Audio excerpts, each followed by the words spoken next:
Hey friends, I'm Pragmatik and I like to talk about video games. It's been a few months, so you know what that means. It's time to go review a Gundam game. And this time we're going all the way back to the original. That's right, Mobile Suit Gundam Zeta. Now maybe you're saying, wait a minute Prag, you fool. Zeta is the sequel, not the beginning. And you're right, but as far as games go, the first console game to be released for the Gundam franchise was Mobile Suit Zeta Gundam Hot Scramble. Gundam wasn't always the mecha Goliath it is today. In fact, despite most everyone at least knowing about the original run of Gundam, when the show debuted back in 1979, it wasn't received too well and was almost near cancellation, only getting to run 43 episodes of its original scheduled 52 run. And that was due to negotiation. The silver lining here was that while the show itself didn't do too well, its newly produced toy line was hitting, and hitting hard. With the conversion of the series into a theatrical release and the pickup and reruns, Gundam was gaining traction, and it was just getting started. Cut to 1985 where Mobile Suit Zeta Gundam was starting its debut. With a much higher reception and even being regarded as Tomino's finest work, Gundam was about to branch out completely, conceptualizing the genre of real robot anime. We'd soon be seeing our favorite Zeta mobile suits migrate from TV stations to home consoles in the Japanese market, namely the Famicom. Mobile Suit Zeta Gundam starting out on Famicom meant that there would be some limitations, but that didn't mean that developers at Game Studio, yes that's the actual name, weren't going to try and stuff as many mobile suits they could into this game. And they did!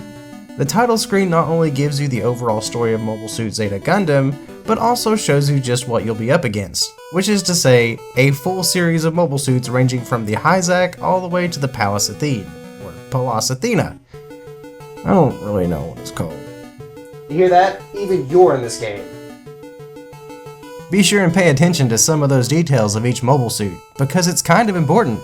Namely the thruster speed of each one. Higher thrusters mean some of these enemies might blast right past you.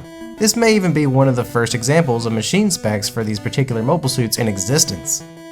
The game itself has two modes, the first being a kind of flight simulator that has you piloting the Zeta Gundam in what I believe is its flight mode.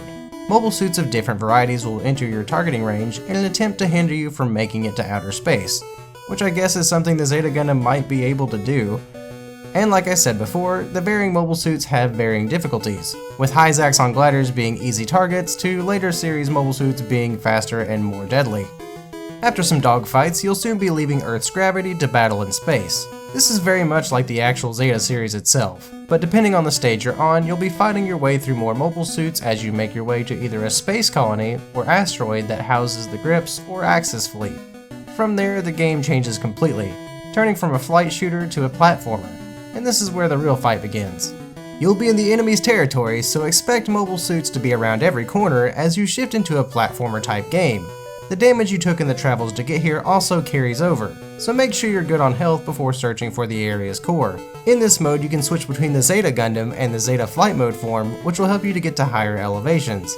You can also find power-ups while looking for the core, such as a beam cannon that can penetrate through multiple targets, to a shield that'll take a hit for you, and trust me, that one helps. And finally health packs, which you'll be begging for as the levels continue on. The structure and graphics of this part of the game kind of remind me of Metal Storm, if you took out all the mechanics of Metal Storm and were just able to fly. Once you find the central core, it's time to enter flight mode and try aiming for the weak spot. A few good hits and you've destroyed the core of the area, and probably everything else around it.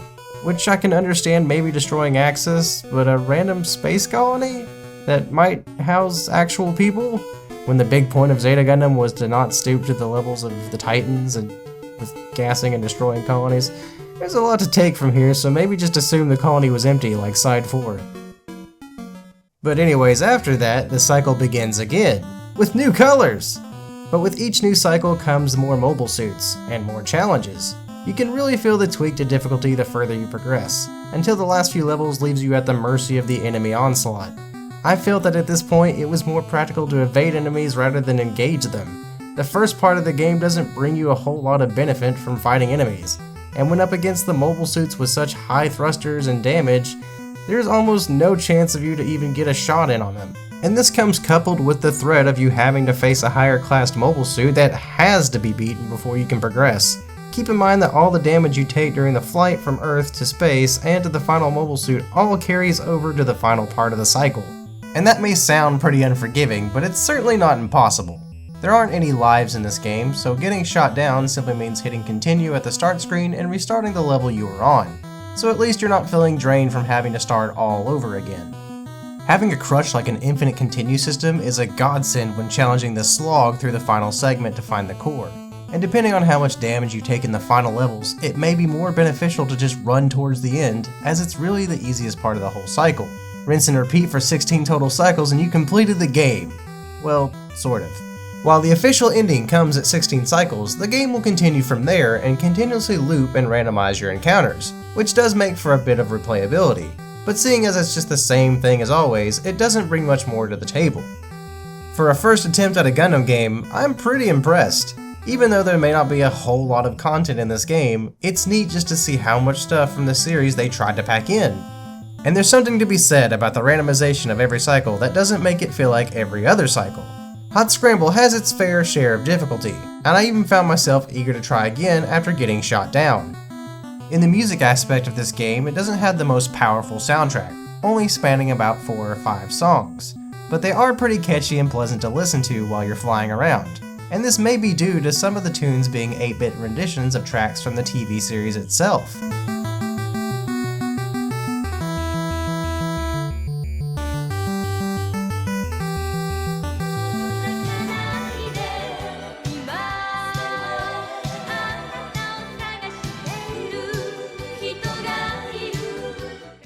Despite being pleasantly surprised by this game, I don't really feel I'll be getting any urges to take this off my shelf again anytime soon. But if this game catches your eye, you're in luck.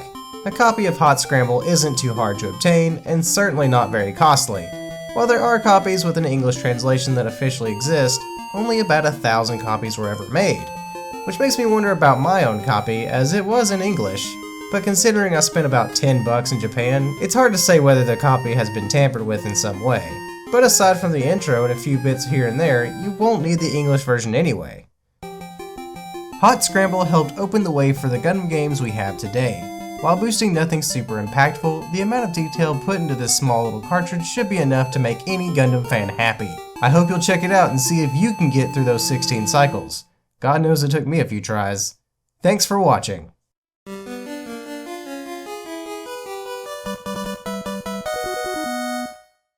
Hey friends, I hope you enjoyed this look into the first Gundam game for console. Let me know if you'd give it a try or not. Consider leaving a like if you enjoyed what you saw, and consider subscribing if you're new.